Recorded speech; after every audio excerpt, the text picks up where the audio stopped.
Welcome to another video on hardware interrupt.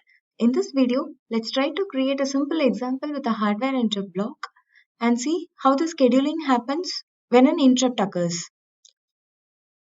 The hardware setup for this example would be jumper wires are connected between a 3.3 volt pin and the pin 70 on the launchpad F283790. The pin 70 corresponds to the channel 1 of the ADC module A and power the launchpad with the help of an USB cable. Having set up the hardware, let's start creating the model.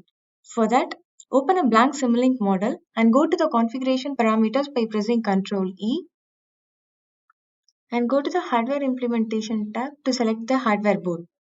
In my case, it's TI Delfino F283790 launchpad and click on OK. Now your model is configured for your launchpad. After doing that, let's start adding the blocks. First, let me add a C28X hardware interrupt block. So, for an interrupt block, there must be a source and an interrupt service routine. For the source, let me add an ADC block and let me add a scope to see the output of the ADC, and let me add a function called subsystem. The function called subsystem acts like an interrupt service routine when connected to an interrupt block, and the blocks inside the subsystem gets executed whenever an interrupt occurs. With that said, let's configure each block. Double clicking on it opens the block parameter, and let me select the ADC module A and the input channel IN1. Let me check on post interrupt on the end of conversion trigger so that it triggers an interrupt after every conversion, and let the sample time be 0.001. I'll be explaining the block parameters of ADC in detail in another session. For now, leave other parameters to default and click on OK. So I have configured this ADC block for the channel IN1 and I have directly connected the 3.3 volt pin to this ADC. Moving on to the hardware interrupt block, let me click on help and this opens the C28X hardware interrupt documentation. Moving on to the PI and CPU number for the F2837XT header, let me find out the CPU number and PI number for the ADC channel A1. So it's 1 and 1. Let me enter CPU number 1 and PI number 1. For an interrupt, we must have priority higher than the priority of the base task. So any value less than 40 would do good for that. Let it be 30 for now. Since I have only one interrupt, it doesn't going to matter whether it's preemptible or non-preemptible. So I'm putting 0 over here. And let me click on OK. Moving on to the function called subsystem, let me delete these ports as I don't need any input outside the subsystem, and let me add a counter block here and a scope block.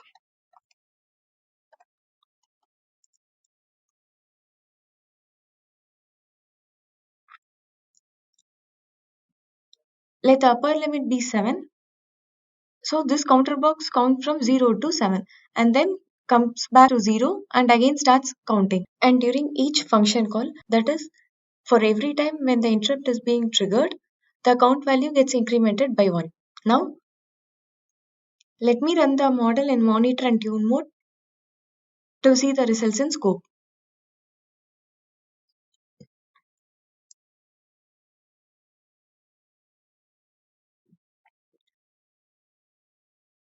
Let me now open the scope block that is connected to the ADC. Since I have connected a 3.3 volt to the ADC input pin, and as it is a 12-bit ADC, you'd be able to find the corresponding 12-bit value 4095. And since it's a constant value, you see a straight line over here. Now, let's go on to the function called subsystem, that is the interrupt service routine. Let me open this scope block. Let me zoom the time scale. As you could see, for each trigger from the ADC, the counter value gets incremented by 1. It counts up to 7 and then comes back to 0 and start counting again. And this happens on each interrupt trigger. Hope you have now understood how to use an interrupt block, add a source block and create an interrupt service routine for that particular interrupt. Moving on to the second topic in this video, that is about scheduling.